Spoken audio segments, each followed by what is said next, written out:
नमस्कार दोस्तों, कैसे हैं आप लोग। उम्मीद करता हूं आप लोग सब अच्छे होंगे। स्वागत है आपका अपने इस प्लेटफॉर्म पर। दोस्तों आज एक विशेष सूचना के साथ आज हम अपना सेशन शुरू करेंगे। सूचना यह है कि बहुत ही जल्द उत्तर प्रदेश पुलिस की 35,757 वैकेंसी जो है उनका नोटिफिकेशन आने वाला है और इसी तर्क पर हमने आज से उत्तर प्रदेश पुलिस स्पेशल को लेकर अपनी क्लास शुरू की है, जिसमें हम चैप्टर वाइज क्लास लेंगे मैथ की, जिसमें कि हमारी एक प्लेलिस्ट बनाएंगे उत्तर प्रदेश की स्पेशल, जिससे आपको परीक्षा में और भी ज़्यादा सावधानी से अपने नंबर गेन करने में वहाँ पे सहायता मिलेगी। तो आज जो हमारा टॉपिक है वो चैप्टर वाइज टॉपिक करेंगे, बिल्कुल एक एक चैप्टर, फिर बाद में प्रैक्टिस सेट लगाएंगे हम।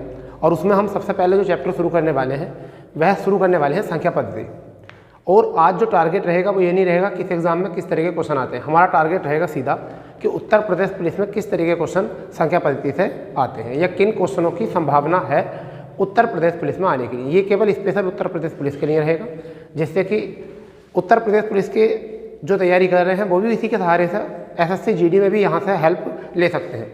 यानी कि केवल C ग्रुप के लिए ये क्लास हमारी महत्वपूर्ण होने वाली है, ठीक है। और उसमें हमारा जो चैप्टर है वो है संख्या पद्धति। तो आज हम पहली क्लास शुरू कर रहे हैं इसकी, और हमारा चैप्टर है संख्या पद्धति, ठीक है। तो कोशिश करेंगे एक क्लास में संख्या पद्धति खत्म हो, 2 क्लास में खत्म हो या 3 क्लास में खत्म हो। हमारे कितने सेशन में जो है संख्या पद्धति खत्म होती है, परंतु जितने भी हमारे ऐसे क्वेश्चन हैं जो अभी तक परीक्षा में आ चुके हैं हम लगभग उन्हीं की बात करने वाले हैं, ठीक है। तो पहला क्वेश्चन हमारा जो है वह ये है 18 और 32 के बीच। पहला क्वेश्चन जो है वो हमारा क्या है, 18 और 32 के बीच अभाज्य संख्याओं का सभी अभाज्य संख्याओं का योगफल कितना होगा, योगफल कितना होगा। ऐसा क्वेश्चन जो है आपको देखने को बहुत ज़्यादा मिलता है परीक्षा में। यानी कि 18 और 32 के बीच सभी अभाज्य संख्याओं का योगफल कितना होगा। हमारा जो टॉपिक है ये हमारा टॉपिक है, ठीक है। ये टॉपिक जो है हमारा है संख्या पद्धति, ठीक है। तो हम टॉपिक जो बात कर रहे हैं हम किसकी बात कर रहे हैं, संख्या पद्धति की। तो इसलिए मैं बार बार आपको बता रहा हूँ कि आज जो हम क्वेश्चन करने वाले हैं वो किससे करने वाले हैं, केवल संख्या पद्धति है। इसको थोड़ा ध्यान में रखना, ठीक है। और स्पेशल रहेगा उत्तर प्रदेश पुलिस के लिए। किसके लिए, उत्तर प्रदेश पुलिस के लिए। चैप्टर क्वेश्चन ये हो गया है पहला। अब आप देखिए कि इसमें कितना स्कोर आपका आएगा, ठीक है। अपने देखते रहना जितने आपको सही कर रहे हैं जितने आपको गलत करने हैं। तो योग की बात करें तो योग अगर जब हम निकालना होता है तो आप अभाज्य संख्याओं को योग तरीका नहीं होता है। तो पहली संख्या जो होती है अभाज्य वो कितनी होती है, वो होती है 19, क्योंकि 19 ये किसी से कटेगी नहीं। इसके बाद में दूसरी जो होगी वो आपकी होगी 23, ठीक है जी, 23 होगी। उसके बाद में जो संख्या होगी वो आपकी होगी 29। कौन सी होगी, वो आपकी होगी 29, ठीक है, 29 होगी। इसके बाद में अगर संख्या हम बात करें तो वो होगी 31, क्योंकि हमसे 32 तक पूछा है और हमें करना है केवल योग। इसका कोई और तरीका तो है नहीं, आपको केवल ऐसे ही करना। अब देखिए योग करने का सिंपल तरीका क्या होता, देखिए इस टाइम जोड़ दीजिए 60 हो गया। इस टाइम जोड़िए कितना हो चुका है 60, 31 और 29 कितना हो चुका है 60 और इस टाइम 42, 60 और यहाँ पर इस टाइम कितना हो चुका है, यानी कि 40, 20 और 20 40 और 2 42। तो यहाँ पर 60 और 42 अगर टोटल बात करें तो कितनी हो जाएगी 102। तो हमारे यहाँ से योग आया है 102। इस तरीके का क्वेश्चन को आप नज़र में रखना, प्रैक्टिस करना, ठीक है। ऐसा क्वेश्चन देखने को आपको मिलेगा जरूर, ठीक है। चलिए क्वेश्चन हो चुका है बिल्कुल। जो क्वेश्चन आपको ऐसा लगे कि मोस्ट है उसको ज़्यादा 2-2 3-3 क्वेश्चन ढूंढ कर उसे करो, और जो क्वेश्चन आपको ऐसा लग रहा है कि शायद एक क्वेश्चन से हमारे समझ में आ जाएगा तो वो अच्छा रहेगा। यह वे दो प्राकृतिक संख्याएँ क्या हैं जिनके वर्गों का योग 52 है। दूसरा क्वेश्चन आपका क्या है, वे 2 प्राकृतिक संख्याएं क्या हैं जिनके वर्गों का योग 52 होगा। आपको यहाँ करना होगा, ठीक है जी। इस क्वेश्चन को आप करिए कि किस तरीके से आप करोगे, बिना विकल्प के कैसे कर सकते हो। तो ऐसा वर्ग देखिए कि 2 संख्याओं का वर्गों का योग क्या हो जाए, 52 हो जाए। जल्दी करिए आप, ठीक है, करिए सब फुर्ती से, बहुत जल्दी से फुर्ती से करिए, ठीक है। तो अब यहाँ से वर्गों का योग बोला है, यानी कि वर्गों का योग। तो सीधा सिंपल है, यहाँ तो 52 योग करना है, तो 52 में 2 वर्ग निकाल लिए जो कि नियर बाई हो, जो क्या हो नियर बाई। तो एक तो हो जाएगा 5 का वर्ग, कितना हो जाएगा 25। एक हो जाएगा आपका 6 का, और आप अगर करेंगे 25 तो देखिए अगर हम हाथ से करें 6 का करेंगे तो कितना हो जाएगा 36, और 25 से बहुत ज़्यादा हो गया, ठीक है। इसलिए आप ऐसी संख्या देखिए जिनमें इसके टुकड़े हो सके आराम से, यानी कि ये 52 योग है। अब इसके टुकड़े कर लो जो वर्ग के रूप में टुकड़े हो, तो हम किस में कर सकते हैं 36 और 16 में, क्योंकि 2 जो आता है वो किसके लास्ट में आता है, वर्ग संख्या। ध्यान दीजिए क्या होता है, अगर आपको वर्ग पता है कि 1 का वर्ग कितना हो गया 1, 2 का वर्ग कितना हो गया 4, 3 का वर्ग कितना हो चुका है 9, 4 का वर्ग कितना हो चुका है 16, 5 का वर्ग कितना हो चुका है 25, ठीक है। अगर यहाँ पे देखें 6 का वर्ग कितना हो चुका है 36, 7 का वर्ग कितना हो चुका है 49, 8 का वर्ग कितना हो चुका है आपका 64, 9 का वर्ग कितना हो चुका है 81। ऐसा देख लीजिए कि जिनका 2 का जुड़ के जो है वो 2 बन जाए। तो अगर मैं जो करता हूँ 81 1 और 1 2, एक तो 1 1 होकर मिल रहा है मगर होना 52, तो 52 से कम होने चाहिए। अगर मैं 4 को और किसी और संख्या को जोड़ूँ तो देखिए जब भी जुड़ेगा वो 6 6 जुड़ का हो जाएगा, 8 और 4 जुड़ के भी हो जाएगा, परंतु 8 किसी का इकाई अंक तो नहीं होता भाई, 8 किसी का इकाई अंक नहीं होता। एक अगर 4 होता है तो 8 किसी का इकाई अंक, तो 6 यहाँ पर होता है और 6 यहाँ पर होता है, तो हम इसको जोड़ेंगे तो कितना आ जाएगा 52, और ये कितने का होता है 6 का स्क्वायर, और ये कितने का होता है 4 का। तो यहाँ पर संख्या क्या निकल के आई 4 और 6, यही हमारी क्या निकल के आई है संख्या। इस तरीके से इस क्वेश्चन को सोल्व कर सकते हैं, डायरेक्टली क्वेश्चन आ जाता है ये। अब ये मान के चलिए किसी भी मैथ में इस क्वेश्चन को दिया नहीं गया अभी तक ऐसे, ठीक है, परंतु परीक्षाओं में इस क्वेश्चन को देते हैं, ठीक है जी। चलिए अब तीसरे क्वेश्चन की तरफ चलते हैं। तीसरा क्वेश्चन बहुत ही बढ़िया है, यह है कि माना कि, तीसरा क्वेश्चन क्या है, माना कि 2 का स्क्वायर प्लस 4 6 40, यहाँ तक दे रखा, 4 का स्क्वायर 6 का square plus dot dot dot 40 का स्क्वायर बराबर दिया है इन्होंने। इसमें क्वेश्चन है 11,480, 11,480 हो तो 11,480 हो तो अब हमें निकालना है 1 2 3 4, यानी कि 1 का स्क्वायर 2 का स्क्वायर 3 का स्क्वायर डॉट डॉट प्लस, और कहाँ तक 20 का स्क्वायर। अब हमें ये निकालना है। अब देखिए किस तरीके से हमें इस क्वेश्चन को करना है।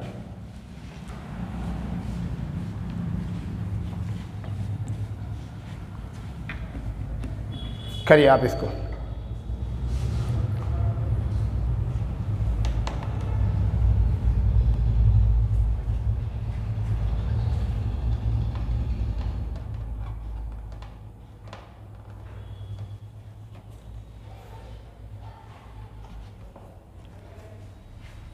करिए भाई, इतना टाइम तो लगना नहीं चाहिए।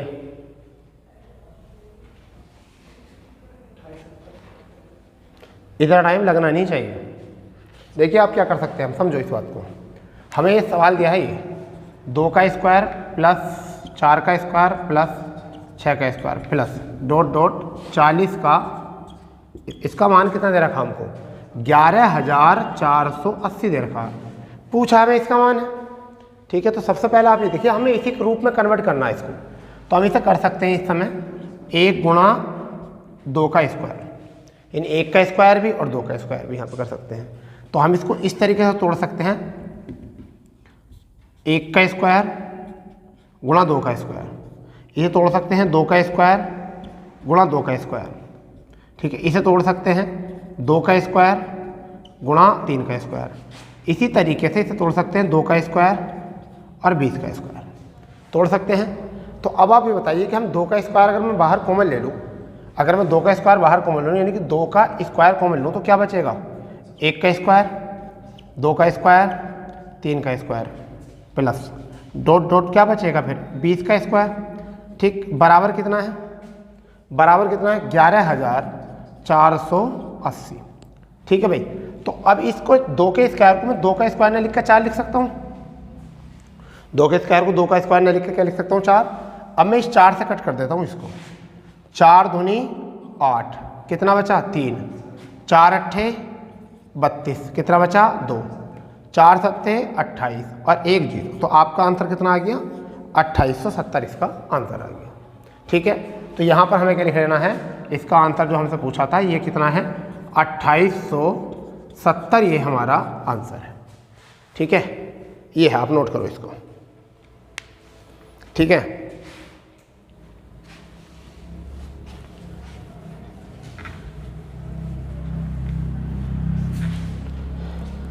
क्वेश्चन है 3 द्वारा विभाजित 3 द्वारा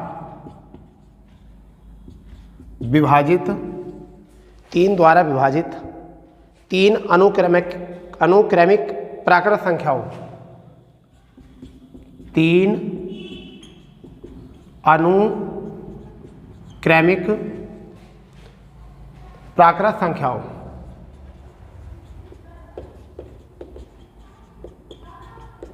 संख्याओं का योग 45 है, का योग 45 है, 45 है। इनमें से लघुत्तर संख्या क्या होगी, इनमें से लघुत्तर संख्या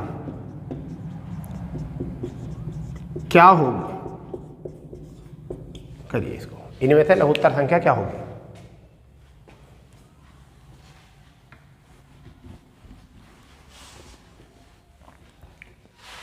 ये क्वेश्चन है बढ़िया, करो इसको फुर्ती से, आंसर आ जाना चाहिए बिल्कुल।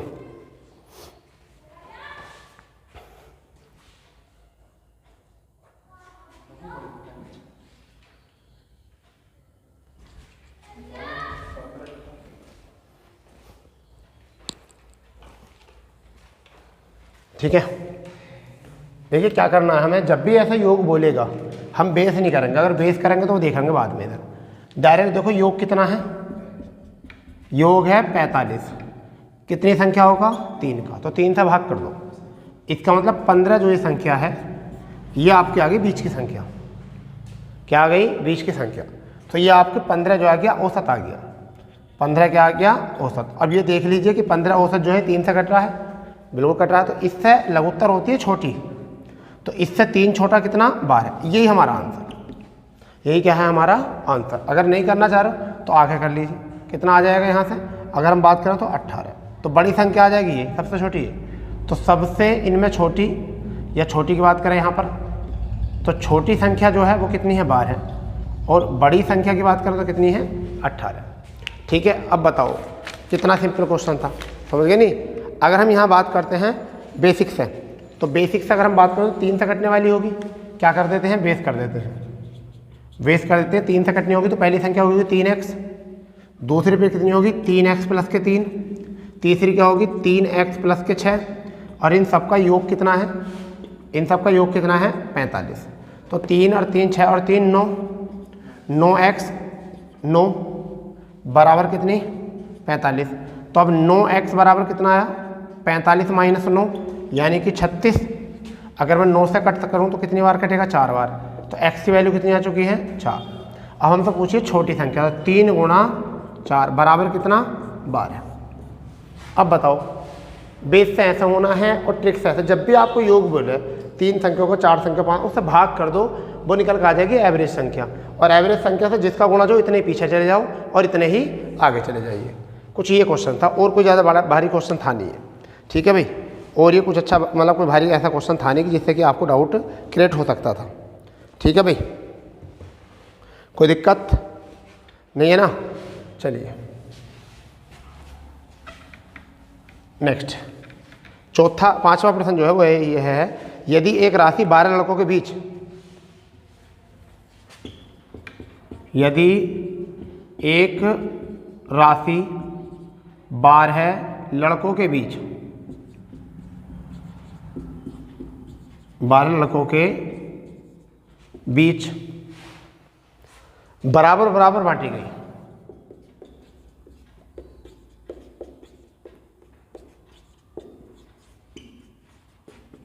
बराबर बराबर बांटी गई, तो प्रत्येक को 20 सॉरी, तो प्रत्येक को 20 लड़कों में,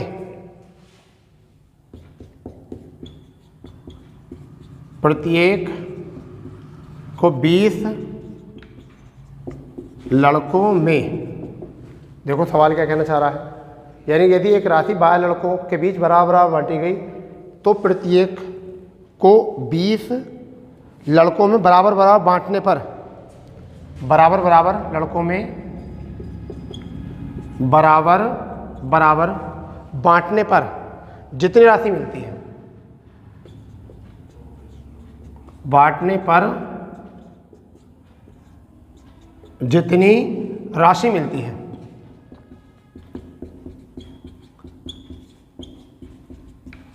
राशि मिलती है उससे 60 रुपये अधिक मिलती है, उससे 60 रुपये अधिक राशि मिलती है, 60 रुपये अधिक राशि मिलती है। ठीक है जी।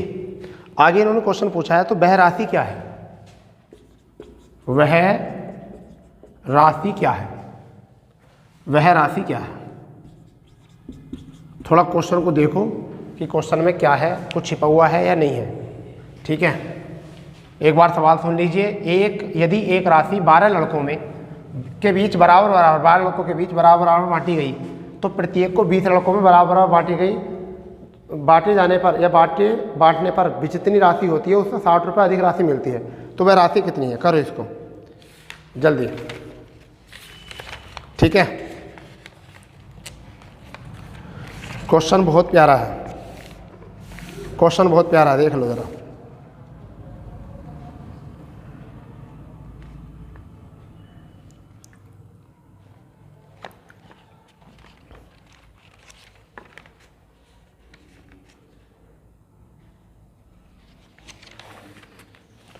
जल्दी देखो। यदि एक राशि 12 लड़कों के बीच बराबर बराबर बांटी गई है तो प्रत्येक को 20 लड़कों में बराबर बराबर बांटने पर जितनी राशि मिलती है उससे 60 रुपये अधिक मिलती है, तो वह राशि कितनी, प्रत्येक को अधिक मिलती है 60 रुपये। तो देखो इस सवाल में करने का मतलब क्या है, पहले कितने लड़के हैं, 12 हैं, 12 लड़के हैं, बाद में कितने लड़के हैं, 20 लड़के हैं। ठीक है भाई, 12 और 20 का एलसीएम कितना आ गया, 60। इसका मतलब टोटल राशि जो है वो, टोटल धन जो है वो कितना है, 60 रुपये। टोटल राशि कितनी है, कितनी है टोटल राशि, 60 रुपये। अब प्रत्येक लड़के को कितनी मिल रही होगी, 12 पंजे 60, 5 रुपये। यहाँ कितने मिल रही होगी, यहाँ कितनी मिल रही होगी, 3 रुपये, 3 रुपये। इनमें दोनों में अंतर कितने का, अंतर कितने का, 2 का। 2 का मान कितना दे रखा, 60 रुपये। 2 का मान दे रखा 60 रुपये। ठीक है, तो 1 का मान कितना आ जाएगा, यहाँ से 1 का मान आ जाएगा 30 रुपये। हमें निकालना है टोटल राशि, तो टोटल निकालने के लिए 60 गुणा 30 बराबर कितना आया, 1800 रुपये आपका यहाँ से आंसर आ गया। कितना बढ़िया क्वेश्चन था। ठीक है, कितना बढ़िया आंसर था, क्वेश्चन था। देखो, क्योंकि इसकी थ्योरी सुनकर जो है ना बच्चे परेशान हो जाएंगे एक बार को कि सवाल करना क्या है। ठीक है, बिल्कुल चुनिंदा क्वेश्चन है, बिल्कुल समझ गए नहीं।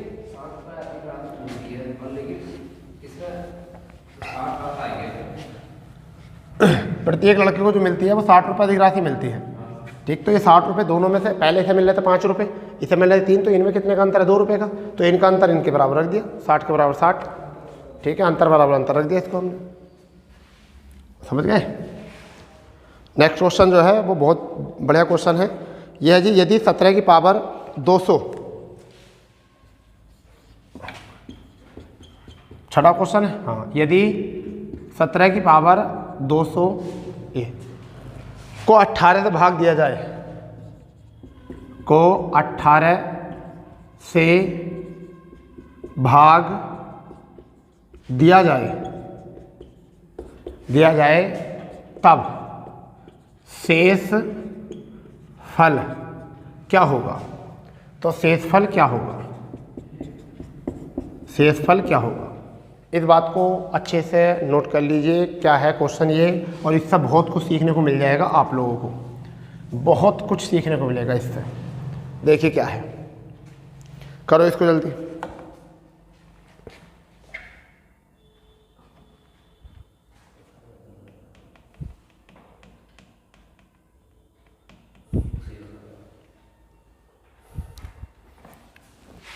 देखो यदि 17 की पावर 200 हो तो 18 से भाग देने पे क्या है, तो अब समझिए क्या, जब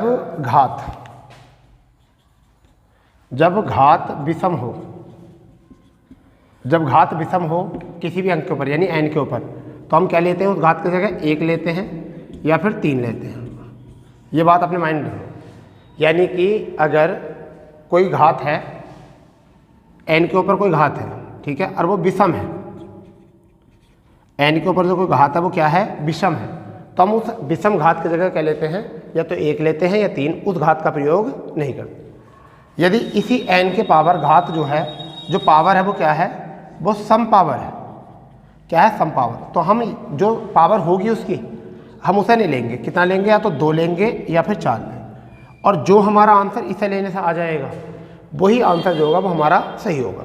ठीक है, क्यों लेते हैं ऐसा, 1 क्यों लेते हैं और 2 क्यों लेते हैं। सपोज करो यहाँ 17 है, और अगर मैं 17 की पावर घात है ऊपर 100, अगर मैं 17 की पावर 200 ना लूँ, अगर मैं यहाँ 17 की पावर 153 लेता और इसे मैं 18 से भाग करता, अगर मैं इसे 18 से भाग करता तो मैं यहाँ क्या लेता, घात। अगर मैं 17 की पावर 1 लेता और 18 से भाग करता तो भाग जाती ही नहीं। तो ऐसी परिस्थिति में 1 लेना होता, नहीं लेना होता, तो फिर ऐसी परिस्थिति में क्या लेना पड़ता, ऐसी परिस्थिति में लेना पड़ता 17 की पावर 3, और जब 18 से भाग करते और हम इस 53 को भूल जाते हैं, 153 को। ये तो होता है जब घात विषम हो तो। ठीक है, अगर यहाँ पर 17 की पावर कितना है, 200, और भाग कितने से करनी है, 18 से, तो इस समय 17 की पावर कितनी है, सम। ठीक है, तो अब इसमें 17 की पावर सम पर हम अगर 2 लेंगे तो देखो 18 से भाग जा रही है, नहीं जा रही। अगर 18 से भाग जा रही है तो 2 ही ले लेंगे, और अगर 18 से भाग नहीं जा रही तो हम 2 नहीं लेकर कितना लेंगे, 4 लेंगे। तो हम यहाँ पर 17 का कितना होता है, 289, और करेंगे 18, तो 18 का ना 18, 10 बच गए, 18 छक्का 108, तो शेष कितना बचा, 1। यहाँ से 1 शेषफल बचा। ठीक है, कितना शेषफल बचा, 1। इस तरीके के क्वेश्चन सारे ऐसे ही होते हैं। घात वाले सवाल जो होते हैं वो सेम बिल्कुल ऐसे ही होते हैं। ठीक है, बिल्कुल सेम ऐसे होते हैं। चलो तो मैं अब जरा एक क्वेश्चन और दे देता हूँ आपको यहाँ पर, जिससे कि आपको थोड़ा सा पकड़ हो जाएगी इस क्वेश्चन में, थोड़ा सा इस क्वेश्चन में पकड़ हो जाएगी आप लोगों को। चलिए, क्वेश्चन है 19 की पावर 171, 19 की पावर 171 को 19 की पावर 171 को 250 से करने पर शेषफल क्या आएगा, शेषफल क्या होगा। ये करिए इसको।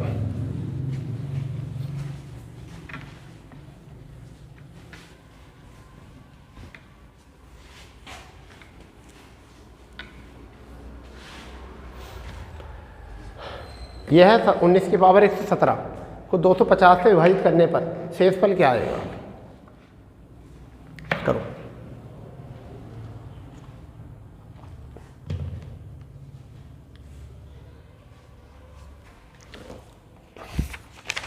करो इसको, बहुत हल्का प्रश्न है, बहुत ही हल्का प्रश्न है भाई।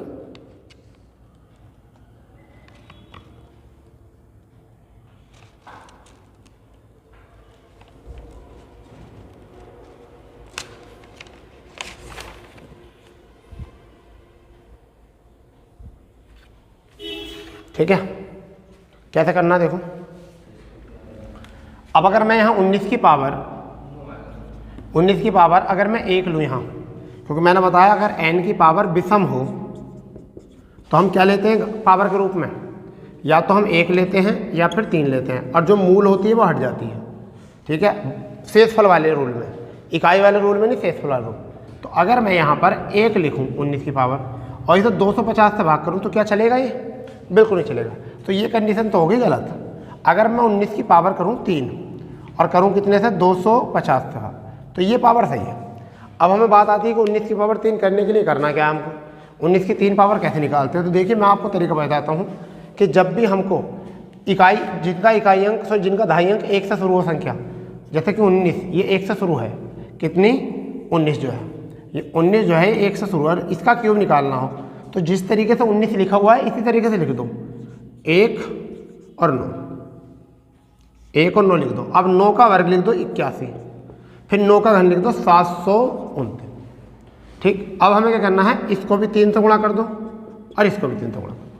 तो अगर मैं यहाँ से 9 लूँगा तो 72 यहाँ से लिखोगे, 81 तिया 243, 243 और 72, तो 5 आ जाएगा यहाँ से, ये आ गया 5, हासिल कितने हो गए 31, 31 9 तिया 27, 27 और 31 कितना आया 8, यहाँ आ गया 8, हासिल कितने हो गए 5, तो 5 और 1 6। तो इसका जो क्यूब आया वो आया 68 69। कितना आया इसका क्यूब 68 69। इस तरीके से आप कर लेंगे। तो हम क्या लिखेंगे 68 69, यही आया ना। अब इसे करना है हमें 250 से, 250 से तो 2 बार चली जाएगी, ध्यान दो देखो यहाँ से 68 69 कितने से जा रही है 250 से, 2 बार लिख दो 500 हो गया, बचा कितना 5 8 1 और 9, तो 25 7 तो 7 7 0 0, 25 7 175, यहाँ से कितना आया 9, यहाँ से 0, यहाँ से 1, यही तो आया 109। तो यहाँ पर शेष क्या बचेगा 109 शेष बचेगा, कितनी बार कट के 27 बार कट के। तो ये आ गया आपका शेष फल। तो ये टफ क्वेश्चन भी कई बार एग्जाम में आपको पूछ सकता है। ठीक है भाई, आपको टफ क्वेश्चन भी पूछे जा सकते हैं एग्जाम में।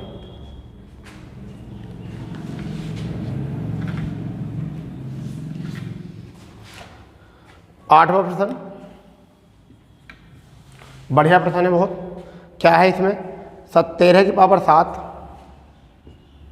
13 की पावर 7, 11 की पावर 7 तथा फिर आपका 13 की पावर 5 प्लस 11 की पावर 5, ठीक है, के बीच उभयनिष्ठ घटक बताइए।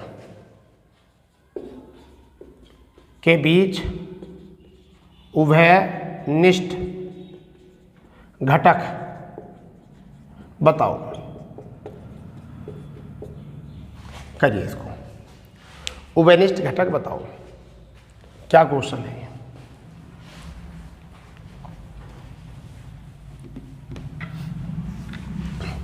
ऑप्शन में इसके लिख देता हूं। ऑप्शन उभयनिष्ठ घटक में पहला विकल्प क्या है 24, दूसरा विकल्प है 13 की पावर 5 प्लस 11 की पावर 5, तीसरा विकल्प है 13 की पावर 2 प्लस 11 की पावर 2, ये चौथा विकल्प है इनमें से कोई नहीं। चौथा विकल्प है नन ऑफ दीज, ठीक है, नन ऑफ दीजिए। समझिए, अब ऐसा क्वेश्चन आता है तो क्या करते हैं हम इसको, ठीक है। अब देखिए इसमें यहाँ समझ के चलिए, अब हम इस बात को समझिए। अगर मैं यहाँ 1 की पावर 1 लिख दूँ और यहाँ मैं 3 की पावर भी 1 लिख दूँ, मेरी बात समझ रहे हो, तो ये संख्या कितने से कट सकती है 4 से। क्या बनता है इस समय ये संख्या 4, और कितने कट सकती है 4 से। क्लियर ना। अगर मैं 1 की पावर 3 लिख दूं और 3 की पावर भी 3 लिख दूं, हाँ या ना, तो क्या लिख सकते हैं हम इसको 10 नहीं 28, 3 3 होते 27, कितना 28, तो ये भी 4 से कट सकती है। अगर मैं 1 की पावर 5 लिख दूं और 3 की पावर 5 लिख दूं तो 1 तो यहाँ से आ जाएगा, प्लस 3 तिया 9, 9 तिया 27, 81, 81 तिया 243, तो 243 कितना हो जाएगा 244, ये फिर भी 4 से कट जाएगी। समझ गए नहीं। तो इसमें क्या है उभयनिष्ठ घटक 4, इस वाले सवाल में क्या उभयनिष्ठ घटक 4। इसी प्रकार से ये देखिए इसमें उभयनिष्ठ घटक क्या है, विषम घाते हैं। क्या है घाते हैं विषम। तो अगर मैं यहाँ डायरेक्ट लिख दूँ 13 की पावर 1 और 11 की पावर 1 बराबर कितना आ गया 24, और ये कितने कटेगा, इस 24 से कट जाएगा। किससे कट जाएगा, 24 से। ठीक है, तो इन संख्याओं में इसका मान आ गया 24, तो ये सारी संख्या किससे कटेंगी, 24 से कटेंगे। तो इसमें उभयनिष्ठ घटक कौन सा आ गया आपका, 24 उभयनिष्ठ घटक आ गया। ठीक है भाई, इसमें क्या आ गया आपका आंसर 24 उभयनिष्ठ घटक। क्यों, क्योंकि अगर मैं अब इसकी 13 की पावर 3 लिखूं और प्लस 11 की पावर 3 लिखूं तब भी ये 24 से कटेगी, 24 से ही विभाज्य होगी। ठीक है, अगर मैं यहाँ 13 की पावर 5 लिखूं और 11 की पावर 5 लिखूं तब भी ये 24 से ही विभाज्य होगी। ठीक है, इसी प्रकार से अगर 13 की पावर में 7 लिखूं प्लस 11 की पावर 7 लिखूं तब भी ये कितने विभाज्य होगी, 24 से ही विभाज्य होगी। तो इसका मतलब सब में उभयनिष्ठ घटक के रूप में काम कौन कर रहा है, वो कर रहा है 24। तो आप वहाँ पर एग्जाम में ज़्यादा टाइम मत लगाना है ऐसे क्वेश्चन को, बस देखो और बस। ठीक है, आज बात में क्वेश्चन देखो, देखो कौन सा घटक बनना है और एकदम आंसर लगाओ इसको, क्लियर। ठीक है ना, चलिए। ऐसे क्वेश्चन छोटे तो होते हैं एग्जाम में, परंतु ये गलत बहुत ज़्यादा करते हैं बच्चे। क्वेश्चन जो है ये गलत कर देते हैं बच्चे, क्योंकि ये ऐसा होता है ना कि उनको आदत होती नहीं, उन्हें लगता है कि एडवांस है, उनको लगता है कि क्वेश्चन जो है बहुत एडवांस का है। ठीक है, अब यहाँ पर देखो, यहाँ पर बहुत बढ़िया क्वेश्चन है आपके लिए, बहुत ही बढ़िया। क्वेश्चन में क्या है कि 2 अंकों वाली संख्याओं के अंक। नवा क्वेश्चन क्या है, 2 अंकों वाली संख्या के अंक 2:3, 2:3 के अनुपात में है,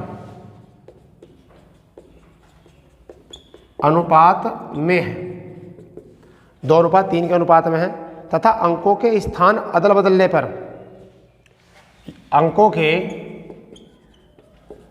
स्थान बदलने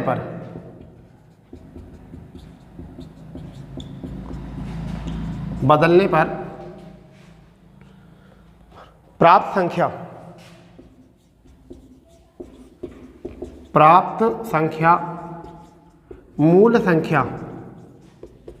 मूल संख्या से 27 अधिक है, 27 अधिक है। तो मूल संख्या क्या होगी, मूल संख्या क्या होगी, करिए इसको। तो मूल संख्या क्या होगी, करो इसको।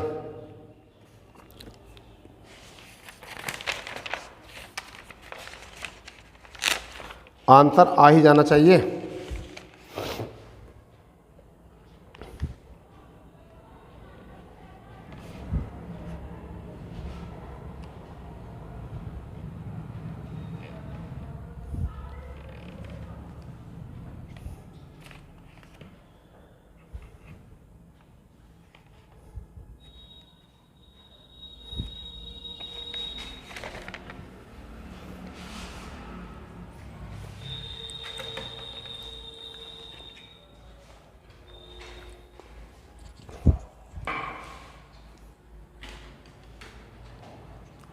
आया आंसर, नहीं आया,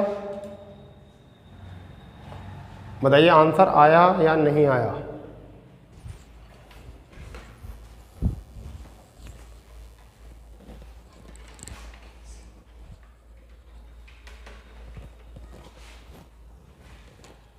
समझो क्वेश्चन क्या है, या तो विकल्प से कर लो, विकल्प से कर लो कि अगर मैं संख्या ले लूँ 2 और 3 के अनुपात में, तो मैं 2 की जगह तो 6 ले सकता हूँ और 3 की जगह क्या लिख सकता हूँ, 9। तो 2:3 के अनुपात में आ गया। ठीक है, अगर मैं इसके अंक बदल दूँ, इसके अंक बदल दूँ, कितना हो जाएगा, 96 अंक बदल जाएगा। अब देख लो इनका अंतर कितना, इनका अंतर कितना है, 27 आना चाहिए। तो अंतर कितना, यानी कि अगर 96 था 69 बचेंगे, कितना आ गया अंतर, 27 आ गया, नहीं आ गया, फिट हो गया। तो मूल संख्या कितनी होनी चाहिए, 69 ये थे तो मूल संख्या। मगर ऐसा करने के लिए आपको बहुत पढ़ना पड़ेगा कि आप ऐसे उठा सकते हो। तो आपको बेसिक क्या करना है, अगर हम बेसिक बात करें तो बेसिक, अगर हम क्वेश्चन करें तो बेसिक में क्या करना है, देखिए इकाई अंक जो है वो x है, तो मान लो कितनी हो गई 3x। तो इकाई की तो 1 से गुणा होती है। ढाई अंक जो है वो 2x है, तो हम इसे कितने गुणा करेंगे 10 से, जब जाके संख्या आएगी। ठीक है, तो कितना आया 10 दूनी 20 और 3 23x आ गया। कितना आ गया 23। अगर अब स्थान पर परिवर्तित हो रहे हैं तो कितना हो जाएगा 10 गुणा 3x, क्योंकि ढाई पे तो 10 3 आएगा, और प्लस इकाई कितना है 2x, तो 10 या 30 और 2 32। क्लियर इतनी बात? बताइए अब इन दोनों में अंतर कितने का? अंतर कितने का है 9 का, और 9 बराबर कितना है 27। तो 1 का मान कितना आ गया 3। हमें निकालनी है मूल संख्या, यानी x का मान कितना आ गया 3, क्योंकि 9x होगा यहाँ, तो x का मान कितना आ गया 3। अगर मैं इसकी गुणा कर दूँ 3 से तो कितना आ गया 69 आ गया। हो गया नहीं? ऐसा क्वेश्चन है ये, करो इसे नोट। समझ गए? बिल्कुल चुनिंदा क्वेश्चन है, बिल्कुल चुनिंदा क्वेश्चन।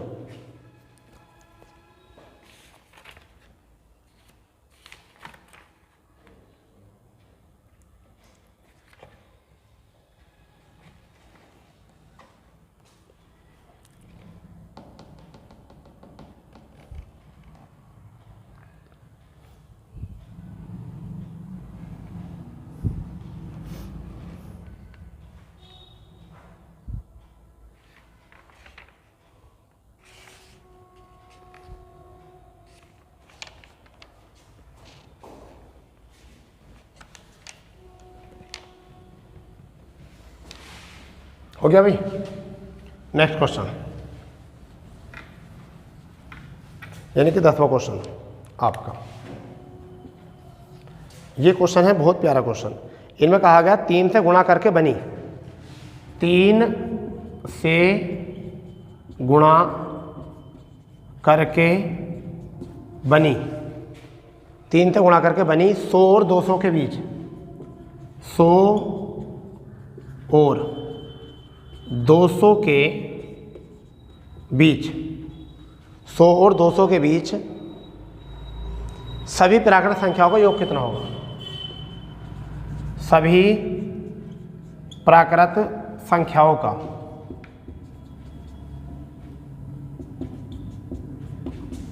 का योग कितना होगा?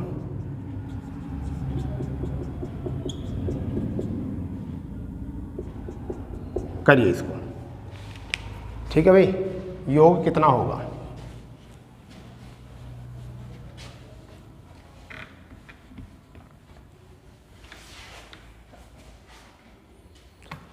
तीन से गुणा करके बनी 100 और 200 के बीच सभी प्राकृत संख्याओं का योग कितना होगा?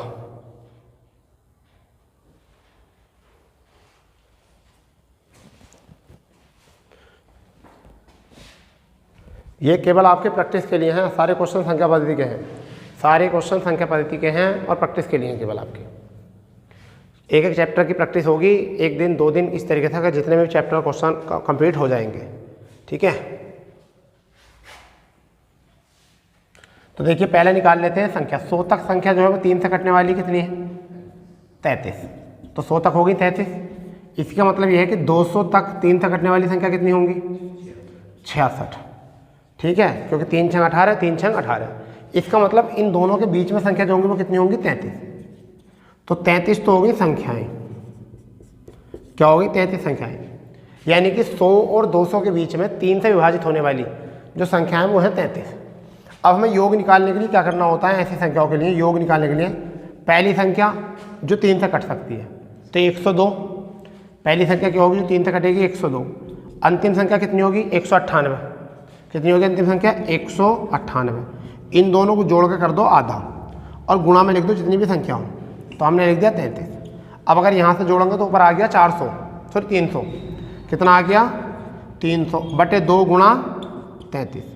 इस 2 से जो कट करेगा वो कट करेगा होगा 150 बार। तो यहाँ 0, 15 से 45 का 5 हासिल लेगा 4, 15 से 45 और 4 49। तो आपका आंसर कितना आया? 4950।